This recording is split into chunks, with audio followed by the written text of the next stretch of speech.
Panginoon, gusto ko na pong magbago. Ako po si Father Fiel Pareha at ito po ang ating segment, ang Daily Devotion, na kung saan tayo po ay magdarasal, magbabasa at magninilay kasama ng salita ng Diyos sa buong taon. Manalangin tayo. Sa ngalan ng Ama, ng Anak at ng Espiritu Santo. Amen. Halina, banal na Espiritu, liwanagan mo ang aming puso at isip, nang maunawaan at may sa buhay namin ng iyong salita. Amen. Our Bible passage for today is from the Gospel of St. Matthew chapter 17 verses 1 to 9, and I read it for you. 6 days later, Jesus took with him Peter and James and his brother John and led them up a high mountain by themselves.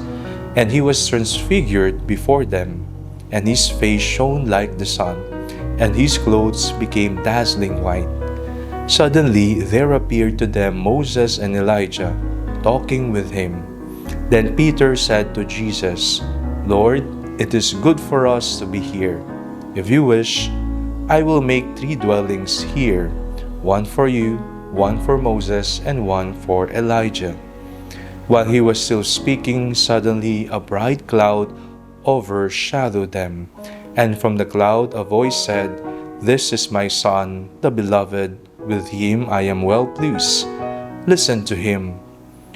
When the disciples heard this, they fell to the ground and were overcome by fear. But Jesus came and touched them, saying, "Get up and do not be afraid." And when they looked up, they saw no one except Jesus himself alone. As they were coming down the mountain, Jesus ordered them, "Tell no one about the vision until after the Son of Man has been raised from the dead." Ngayong araw pong ito ay ang ikalawang linggo ng panahon ng Kwaresma at ang panawagan ngayong linggong ito, pagbabagong buhay. Narinig po natin si Jesus na nagbagong anyo. Ang pagbabagong anyo ni Jesus ay hindi nangangahulugan na siya ay pumunta sa isang doktor, nagpagawa ng mukha o ng katawan. Ngunit ang pagbabago niya, batay sa ating binasang ebanghelyo, ay tumutukoy sa liwanag. Isang uri ng liwanag na nakakasilaw, napakaputi, matingkad ang kulay na puti at liwanag, nakasisilaw na liwanag. Minsan tayo po, inihahalin tulad natin ang kadiliman sa itim at ang kaliwanagan naman o ang ilaw sa puti. Si Jesus ay nasa panig ng kaliwanagan. Siya ang anak ng Diyos. Ito ang sinabi ng tinig na ating narinig. Sa ating personal na pamumuhay, saan tayo tumataya? Sa itim o sa puti? Saan natin inilalagay ang ating pananampalataya?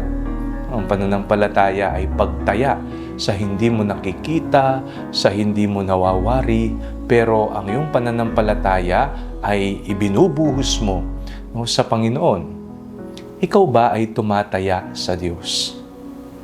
At kung ikaw ay may pananampalataya sa Diyos, ang tanong sa atin, may epekto ba ang ating pinaniniwalaan? Tayo ba'y nagbabagong buhay?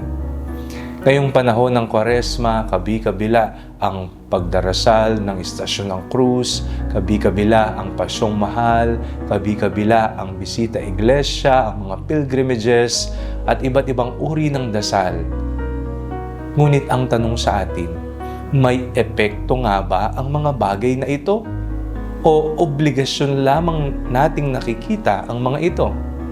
Tumitimo ba sa ating mga puso ang ating ginagawa? May pagbabago ba?